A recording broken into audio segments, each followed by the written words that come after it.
BJP সমর্থকদের বাসের উপর দুষ্কৃতী হামলার অভিযোগ। বিজেপির সভা থেকে ফেরার পথে চরম উত্তেজনা ছড়িয়ে পড়ে খানাকুলে। বৃহস্পতিবার সন্ধ্যায় খানাকুল থানার জয়রামপুরের বিজেপির একটি জনসভা ছিল। সেই সভায় খানাকুলের বিভিন্ন প্রান্ত থেকে বিজেপির কর্মীরা যোগ দিতে এসেছিল। বাসে থাকা বিজেপি কর্মীদের অভিযোগ, সভা থেকে ফেরার পথে তেঁতুলিয়া এলাকায় রাস্তার পাশ থেকে একটি গাছ অতর্কিতে বিজেপি সমর্থকদের বাস লক্ষ্য করে ফেলে দেওয়া হয়। ঘটনার সময় দুষ্কৃতীরা ইটও ছোড়ে বাস লক্ষ্য করে বলে এমনটাই বিজেপির অভিযোগ। এই ঘটনায় বেশ কয়েকজন বিজেপি কর্মী আহত হয়েছে। তীব্র উত্তেজনা ছড়িয়েছে গোটা এলাকায়। এই ঘটনায় কে বা কারা ঘটালো খতিয়ে দেখছে পুলিশ। দেখুন বিস্তারিত।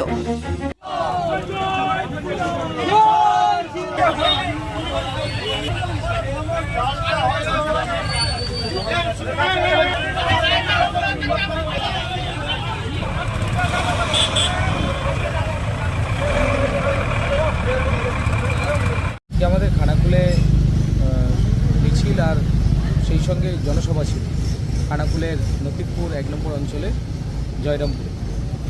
তো সেখান থেকে বাস যারা যাচ্ছিল হঠাৎ করেই একটা গাছ গাড়ির ওপর পড়ে যায়, যেখানে যারা যাত্রী ছিল, যারা আমাদের কার্যকর্তারা ছিল, তারা বলছে কেউ না কেউ গাছটাকে টেনে দড়ি দিয়ে টানা ছিল, সেটাকে ছিঁড়ে দিয়েছে। তো দুর্ঘটনার কবলে পড়েছে। অনেকে বলছে ইট ছুঁড়েছে। এখানে পুলিশ প্রশাসন এসেছে। আমি পুলিশ প্রশাসনকে বলেছি যে পুরোপুরি তদন্ত করে যদি কেউ এই অপরাধ করে থাকে তার প্রয়োজনীয় শাস্তি পাবে।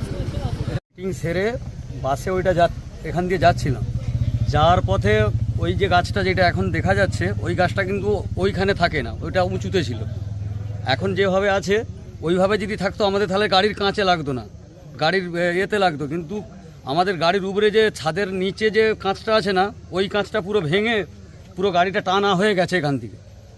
আর এই যে হাতে ফাতে ওই যে গাড়ির কাঁচ ফাঁত আর ইট বৃষ্টির বনে তো আমরা তো বুঝতে পারছি না ইট মারলো আমাদের, তাহলে ওই যে মাথাটা ফেটেছে ওর কীভাবে ফাটলো? তো মাথায় ওই গুঁড়িটা যদি মাথায় লাগতো লোকটা তবে আসতো নি।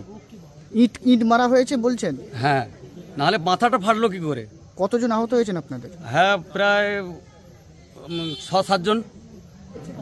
সারাদিনে আপনার এলাকার খবর দেখতে আমাদের বাংলাদিশা ডিজিটাল ফেসবুক ও ইউটিউব পেজটি লাইক করে রাখুন এক্ষুনি।